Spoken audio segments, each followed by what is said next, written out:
नमस्कार, स्वागत है आपका अपना उत्तर प्रदेश में और मैं हूं आपके साथ दुर्गेश पांडे। लखनऊ में डिप्टी सीएम ब्रजेश पाठक की बेटी के विवाह का समारोह था, जिसमें राज्यपाल आनंदीबेन पटेल और सीएम योगी शामिल हुए। राज्यपाल और सीएम ने डिप्टी सीएम की बेटी और दामाद को आशीर्वाद दिया। लखनऊ की यह खबर है, जहां उत्तर प्रदेश के उप मुख्यमंत्री ब्रजेश पाठक की बेटी की शादी हुई और शादी समारोह में राज्यपाल आनंदीबेन पटेल और मुख्यमंत्री योगी आदित्यनाथ समेत कई हस्तियां शामिल हुई और इस दौरान मुख्यमंत्री और राज्यपाल ने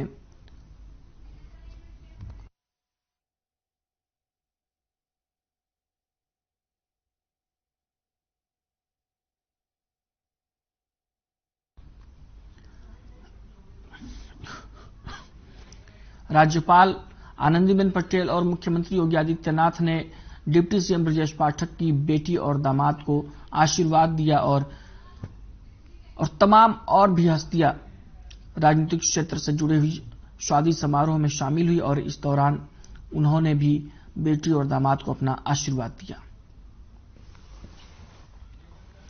तस्वीरें आप देख सकते हैं, लखनऊ की ये तस्वीरें हैं जहां पर उत्तर प्रदेश के उप मुख्यमंत्री डिप्टी सीएम ब्रजेश पाठक की बेटी की शादी हुई और शादी समारोह में मुख्यमंत्री योगी आदित्यनाथ, राज्यपाल आनंदीबेन पटेल समेत तमाम हस्तियां मौजूद रहीं और शामिल हुई शादी समारोह में और इस दौरान उन्होंने डिप्टी सीएम ब्रजेश पाठक की बेटी और दामाद को अपना आशीर्वाद दिया।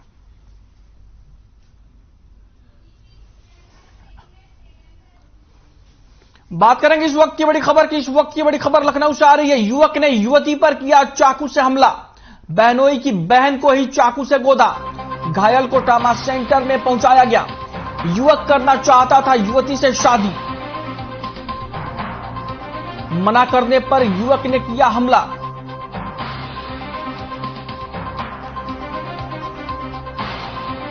लखनऊ से इस वक्त की बड़ी और अहम खबर हम आप तक पहुंचा रहे हैं। युवक ने युवती पर किया चाकू से हमला, बहनोई की बहन को ही चाकू से गोदा, घायल को ट्रामा सेंटर पहुंचाया गया। युवक करना चाहता था युवती से शादी, मना करने पर युवक ने किया हमला। लखनऊ से इस वक्त की बड़ी और अहम खबर हम आप तक पहुंचा रहे हैं। बहनोई की बहन को ही चाकू से गोद दिया युवक ने। युवक युवती से शादी करना चाहता था, लेकिन जब युवती ने मना कर दिया तो गुस्से में आकर युवक ने युवती को चाकू से गोद दिया। युवक ने युवती पर चाकू से हमला कर दिया। आपको बता दें कि युवती युवक के बहनोई की बहन है और युवक उससे शादी करना चाहता था, लेकिन युवती ने जब मना किया तो युवक गुस्से में आ गया और उसने युवती पर हमला कर दिया चाकू से। घायल अवस्था में युवती को ट्रामा सेंटर ले जाया गया, जहां पर उसका इलाज चल रहा है। आपको तस्वीरें आप अपनी टीवी स्क्रीन पर देख सकते हैं किस तरीके से युवती जमीन पर पड़ी हुई है। युवक युवती से शादी करना चाहता था और युवती ने मना कर दिया, जिसके बाद युवक गुस्से में आ गया और उसने युवती पर चाकू से हमला कर दिया। लखनऊ की यह खबर है, जहां पर रिश्ते रक्त रंजित हो गए हैं और रिश्ते कलंकित हुए हैं। लखनऊ में की यह खबर आप देख सकते हैं, जहां पर साफ तौर पर रिश्तों का रक्त चरित्र सामने आया है। युवक ने बहनोई की बहन को ही चाकू से गोद दिया और वो भी इसलिए क्योंकि युवक उससे शादी करना चाहता था और युवती ने शादी करने से मना कर दिया, जिसके बाद युवक गुस्से में आ गया और उसने बहनोई की बहन को चाकू मार दिया। चाकू लगने के बाद युवती को ट्रामा सेंटर में पहुंचाया गया इलाज के लिए और आप तस्वीरों में देख सकते हैं किस तरीके से युवती जमीन पर पड़ी हुई है। बिजनौर में ट्रक चालक को बंधक बनाकर पैसे मांगने के मामले में पुलिस ने बड़ी कार्रवाई की है। कंटेनर में लदी लाखों रुपए की सिगरेट की एवज में सिपाही 20 लाख रुपए की मांग कर रहे थे। जांच में सामने आया है कि मुरादाबाद एसएसपी का सरकारी ड्राइवर ही मामले का मास्टरमाइंड है। पुलिस ने मुरादाबाद एसएसपी ड्राइवर महताब सिंह को गिरफ्तार कर लिया है और आपको बता दें कि यह पूरा मामला थाना कोतवाली शहर बिजनौर के बैराज रोड का है।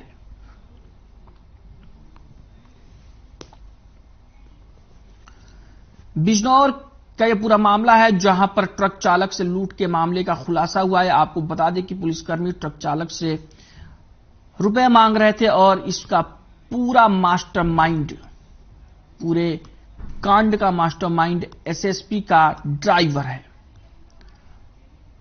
पुलिस ही खुद अपराध करने में जुट गई है और पैसों के लिए पुलिस वाले अपराधी बनने से भी नहीं चूक रहे हैं।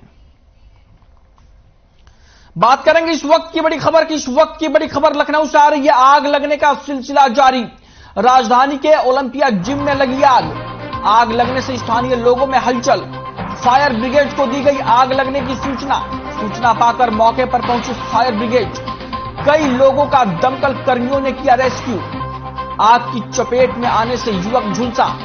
युवक को इलाज के लिए भेजा अस्पताल। लखनऊ से इस वक्त की बड़ी और अहम खबर हम आप तक पहुंचा रहे हैं। आग की चपेट में आने से युवक झुलसा। युवक को इलाज के लिए भेजा अस्पताल।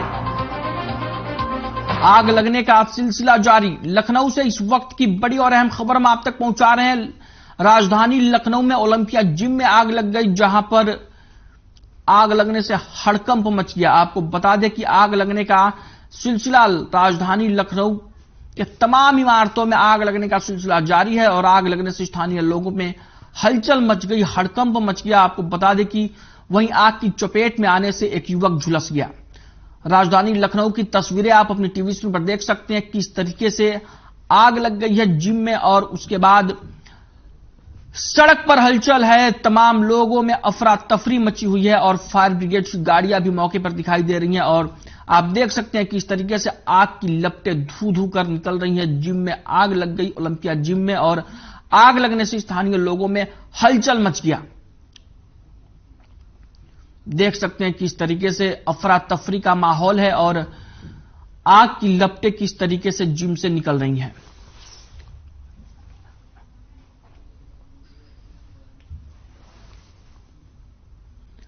आग की चपेट में आने से एक युवक झुलस गया। आप देख सकते हैं राजधानी लखनऊ का यह पूरा मंजर है, जहां पर आग की घटनाएं दिन ब दिन होती जा रही हैं। कभी किसी इमारत में आग लग जाती है, कभी किसी होटल में आग लग जाती है, कभी कहीं आग की घटना होती है।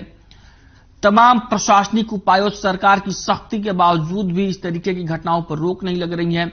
लगातार ऐसे मामले भी राजधानी लखनऊ से सामने आते हैं, जहां पर फायर एक्सीडेंट से बचाव के इंतजाम नहीं होते हैं। सार्वजनिक स्थानों पर ना कोई फायर एनओसी होती है इनके पास और ना ही इनके पास फायर एक्सीडेंट से बचाव का कोई इंतजाम होता है। तमाम बिल्डिंगें इस तरीके से पड़ी हुई हैं, तमाम संस्थान चलाए जा रहे हैं। कभी कोचिंग सेंटर में आग का मामला सामने आ रहा है। लखनऊ से आग लगने की घटनाएं दिन ब दिन सामने आ ही रही हैं। बदस्तूर यह सिलसिला जारी है।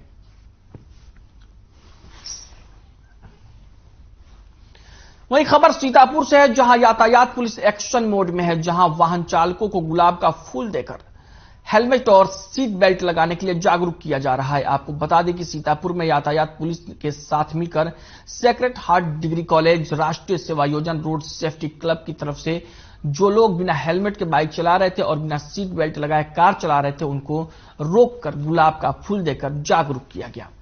वहीं पुलिस ने कहा कि हमेशा हेलमेट और सीट बेल्ट का उपयोग अवश्य करें, क्योंकि जिंदगी बहुत ही कीमती होती है और अपनी जिंदगी का और दूसरों का भी सदैव ख्याल रखें। सीतापुर की यह खबर है, जहां पर एनएसएस से जुड़े छात्र और पुलिस की ओर से ट्रैफिक नियमों को लेकर लोगों को जागरूक किया गया। जो भी लोग बिना सीट बेल्ट के मिले कार चलाते हुए और बिना हेलमेट के जो लोग बाइक ड्राइव कर रहे थे, पुलिस ने उनको रोका, उन्हें गुलाब का फूल देकर लोगों को जागरूक करने की कोशिश की पुलिस ने और उन्हें समझाया कि आपकी जिंदगी बहुत ही कीमती है और जिंदगी का अपना ख्याल रखें। सेक्रेड हार्ट डिग्री कॉलेज में एनएसएस से जुड़े छात्र भी इस पूरे कार्यक्रम में शामिल हुए और लोगों को ट्रैफिक नियमों के प्रति जागरूक किया गया, लोगों को अपनी जिंदगी के प्रति सजग किया गया, ताकि वो एक्सीडेंट होने या कुछ ऐसी अनहोनी होने की अवस्था में अपनी जिंदगी को बचा सके। क्योंकि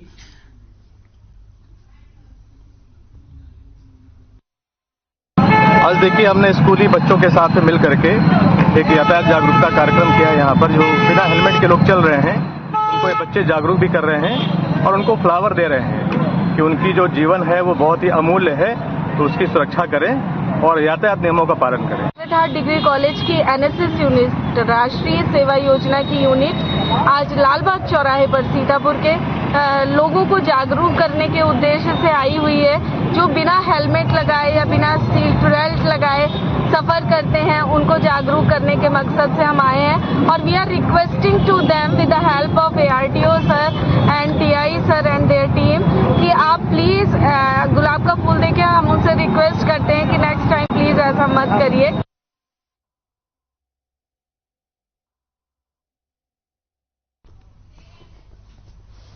खबर बांदा के मोहखर गांव से है, जहां पर दो पक्षों में मकान के बंटवारे को लेकर खूनी संघर्ष हो गया, जिसके बाद दोनों पक्ष ने एक दूसरे के ऊपर लाठी डंडों से ताबड़तोड़ हमला कर दिया। मारपीट की यह घटना दोनों पक्षों के एक सदस्य घायल हो गए, जिसके बाद परिजनों ने मामले की सूचना संबंधित थाने को दिया। मौके पर पहुंची पुलिस ने घायलों को इलाज के लिए और मेडिकल परीक्षण के लिए जिला अस्पताल पहुंचाया, जहां पुलिस ने तहरीर के आधार पर कार्रवाई शुरू कर दी है। बांदा की यह खबर है, जहां पर मकान बंटवारे को लेकर खूनी संघर्ष हो गया। आपको बता दें कि गांव में एक परिवार में एक मकान को लेकर बंटवारे का विवाद था, जिसमें दोनों पक्षों में आपस में मारपीट हुई, दोनों को चोट लगी है, दोनों का मेडिकल कराया गया है और तहरीर के आधार पर मुकदमा दर्ज किया गया है। आगे की विधिक कार्रवाई की जा रही है। अक्टूबर को दीवानी दाल मेरे हिस्से में राजा भैया, राजेंद्र और ये सभी लोग निर्माण करवा रहे थे गांव में। मैं बांधा में रहा। ये पुलिस वालों ने मुझे कहा चल कोतवाली में मारूंगा। इन लोगों ने पैसा लेकर इतना निर्माण कार्य करवाया। चलने लायक नहीं समझूंगा। मैं गया तो मैंने किसने मारा? राजा भैया, राजेंद्र, उसकी बहू ने, बल्लू का दुर्गेश की पत्नी। किस गाँव का? महोखर गोल मोहल्ला। जी निर्माण हो रहा है। जी निर्माण हो रहा है। ये रखवा लिया था आप। करवा कौन है निर्माण? राजा भैया, दुर्गेश।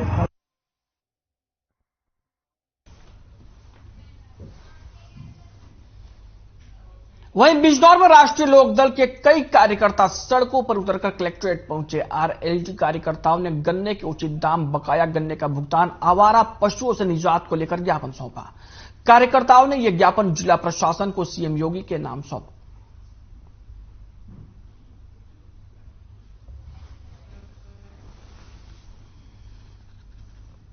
बिजनौर की यह खबर है, जहां पर RLD के कार्यकर्ता सड़कों पर उतरे और उन्होंने प्रदर्शन किया और इसके साथ ही वो कलेक्ट्रेट पहुंचे और प्रशासन को ज्ञापन भी सौंपा। मुख्यमंत्री योगी आदित्यनाथ के नाम इन्होंने ज्ञापन सौंपा और तमाम मुद्दों, गन्ने के बकाये का भुगतान, गन्ने का रेट बढ़ाने जैसे तमाम मुद्दों को लेकर उन्होंने मुख्यमंत्री योगी आदित्यनाथ के नाम कलेक्टर को ज्ञापन सौंपा। आप तस्वीरें देख सकते हैं अपनी टीवी स्क्रीन पर, जहां RLD के कार्यकर्ता नारेबाजी करते हुए दिख रहे हैं। अपनी मांगों को लेकर ये कलेक्टर के दफ्तर पहुंचे, जहां उन्होंने कलेक्टर को ज्ञापन सौंपा, प्रशासन को अपनी मांग पत्र सौंपी इन्होंने और मुख्यमंत्री योगी आदित्यनाथ के नाम का इन्होंने ज्ञापन सौंपा।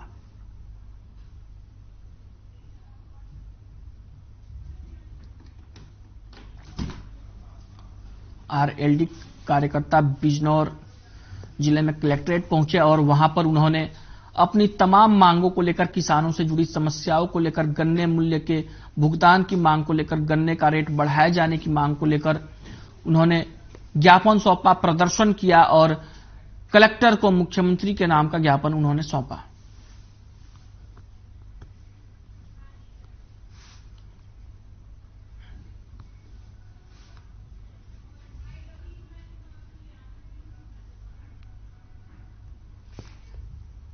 राष्ट्रीय लोकदल के समस्त कार्यकर्ता कलेक्ट्रेट के प्रांगण में इकट्ठे हुए हैं। हमारे राष्ट्रीय अध्यक्ष माननीय जयंत चौधरी जी के आदेश पर जो किसान संदेश पत्र का अभियान चल रहा है, उसी के माध्यम से आज हम जिलाधिकारी के माध्यम से माननीय मुख्यमंत्री को अवगत कराना चाहते हैं कि वो जल्द से जल्द गन्ने का रेट घोषित करें, आवारा छुट्टा पशुओं के समस्या का समाधान करें, इतना नुकसान किसान को जो हो रहा है उसके लिए, और गन्ने का पेमेंट तुरंत शीघ्र से शीघ्र भुगतान होना चाहिए। इसी के लिए आज हम जिलाधिकारी के माध्यम से मुख्यमंत्री जी को एक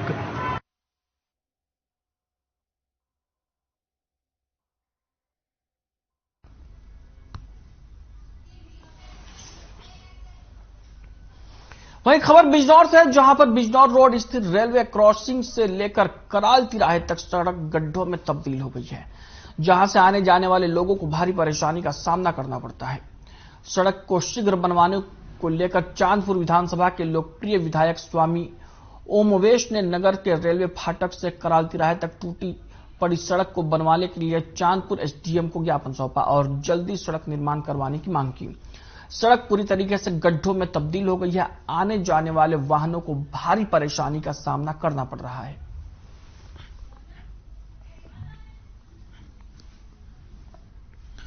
तस्वीरें आप अपनी टीवी स्क्रीन पर देख सकते हैं, जहां पर विधायक अपने समर्थकों के साथ निकले और सड़क को बनवाने की मांग को लेकर उन्होंने प्रशासन को ज्ञापन सौंपा। एसडीएम को विधायक ने ज्ञापन सौंपा है और आप साफ तौर पर देख सकते हैं कि इस तरीके से तहसील चांदपुर की यह सड़क है जो गड्ढे में तब्दील हो गई है। सड़क में जगह जगह गड्ढे दिख रहे हैं और सड़क पर चलने वाली गाड़ियां किस तरीके से हिचकोले खा रही हैं, आप साफ तौर पर देख सकते हैं तस्वीरों में। और वहीं पर क्षेत्रीय विधायक ने एसडीएम को ज्ञापन सौंपा है और सड़क को ठीक करवाने की मांग की है। तहसील चांदपुर के एसडीएम के पास विधायक पहुंचे और उन्होंने सड़क की स्थिति से उन्हें अवगत कराया और साथ ही उनसे मांग की कि सड़क को ठीक कराया जाए। आप साफ तौर पर तस्वीरों में देख सकते हैं कि इस तरीके से गाड़ियां सड़क पर हिचकोले खा रही हैं और सड़क किस तरीके से गड्ढे में तब्दील होती नजर आ रही है।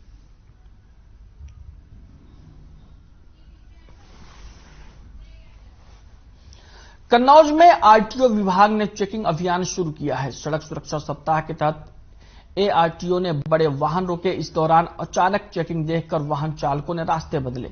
आपको बता दें कि हरदोई बाईपास पर चली चेकिंग में कई वाहनों पर कार्रवाई हुई। एआरटीओ राम बाबू दोहरे ने कहा कि मानक से ही वाहन चलेंगे, ओवरलोड और ज्यादा सवारियां बिठाने पर कार्रवाई होगी।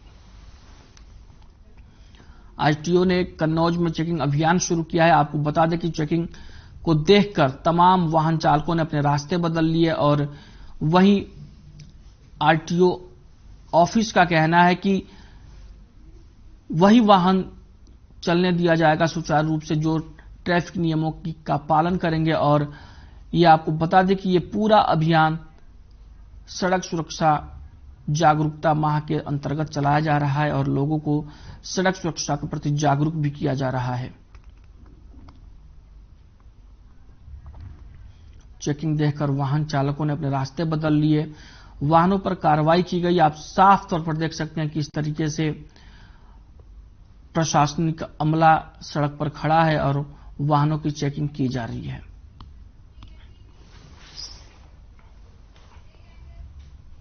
खबर कन्नौज से है, जहां दहेज के लिए विवाहिता की हत्या कर दी गई।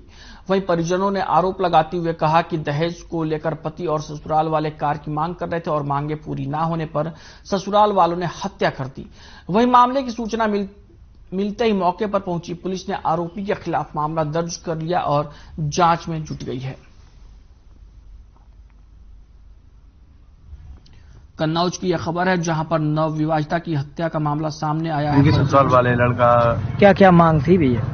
एक कार चाहिए थी उनको, 2 लाख रुपया। पहले 2 साल पहले शादी करी तो सारा कुछ दिया था, बाइक वगैरह, पैसा, घर, सामान सब कुछ दिलवाया इनको, जो भी इन्होंने मांगा था। उसके बाद अभी भी डेली परेशान करते थे, लड़की को मारते थे, पीटते थे। कब मार दिया? कल शाम को। कहाँ शादी की थी भैया? यहाँ गुस्साईगंज के पास पालमपुर। ये कहाँ की थी? ये अंगोठा मैनपुरी।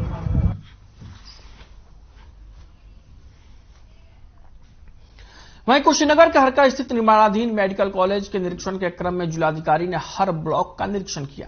निर्माणाधीन हर ब्लॉक में जाकर उन्होंने चेक किया और इस क्रम में कई ब्लॉक के मैप का भी निरीक्षण किया। प्रोजेक्ट मैनेजर अनूप श्रीवास्तव ने निर्माण कार्य की प्रगति की रिपोर्ट भी दी और लक्ष्य के सापेक्ष निर्माण कार्यों की प्रगति के बारे में भी जानकारी दी। इस क्रम में जिलाधिकारी ने प्रोजेक्ट मैनेजर को निर्देशित किया कि drinking water, fire and safety की भी सुविधा उपलब्ध हो, इसके लिए भी प्रोजेक्ट तैयार किया जाए। जिलाधिकारी ने academic block, boys hostel, student hall, girls hostel, library, lab, parking tile का काम, निर्माण कार्य पूरा होने की अवधि का भी जायजा लिया।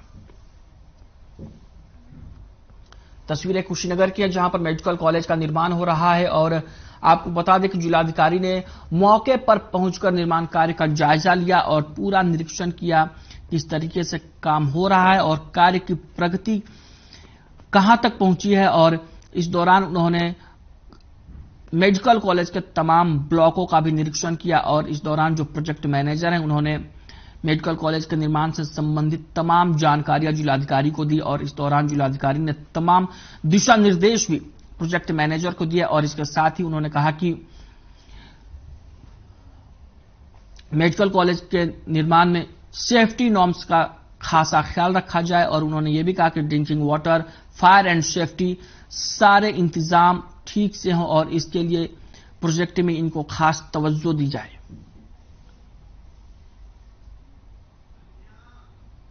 तस्वीरें आप अपनी टीवी स्क्रीन पर देख सकते हैं कि इस तरीके से कुशीनगर के जिलाधिकारी मेडिकल कॉलेज का निरीक्षण करने के लिए पहुंचे। आपको बता दें कि कुशीनगर में मेडिकल कॉलेज का निर्माण हो रहा है, जहां पर जिलाधिकारी ने साइट पर पहुंचकर वहां उन्होंने निरीक्षण किया और जायजा लिया निर्माण कार्यों का।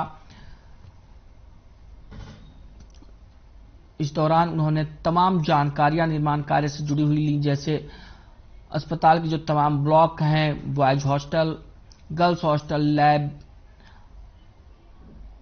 छात्रावास, तमाम जानकारियां जिलाधिकारी ने प्रोजेक्ट मैनेजर से ली।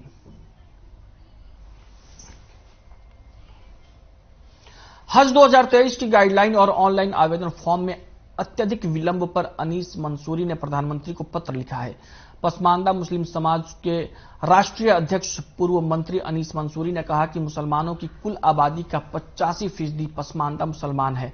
जाहिर है कि जिसकी संख्या ज्यादा है वही लोग हज करने जाते हैं और पसमानदा मुसलमानों में भी ज्यादातर लोग हज के लिए थोड़े थोड़े रुपए जमा करके हज पर जाते हैं। फॉर्म देर से भरे जाने से लोगों को हज खर्च का अभी तक पता नहीं चल पाया है। इससे उनके पैसों का इंतजाम करने में उन्हें दिक्कत आएगी। लेकिन एक मात्र जुमलेबाजी ही साबित हुई। सरकार की बातें, ज्यादातर बातें जो अल्पसंख्यक लोगों के लिए, बैकवर्ड ओबीसी लोगों के लिए जितनी भी बातें की जाती है उनकी सुविधाओं के लिए, वो मात्र जुमलेबाजी ही साबित होती है।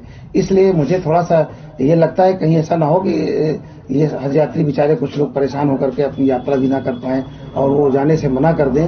और उनका एक हौसला है और एक उन्होंने पैसा सेव किया अपनी गाड़ी कमाई का, उसमें ज़ईफ होते हैं। अगर समय से यात्री वहां पहुंच जाते हैं तो अपने रहने की ठिकाना मुकम्मल कर लेते हैं, लेकिन जब भागम भाग रहते हैं तो उसमें बहुत सारे बूढ़े ज़ईफ लोग होते हैं जो बेचारे इतना दौड़ा भागी नहीं कर सकते। तो ऐसे में उनको तमाम परेशानियों का सामना करना पड़ता है।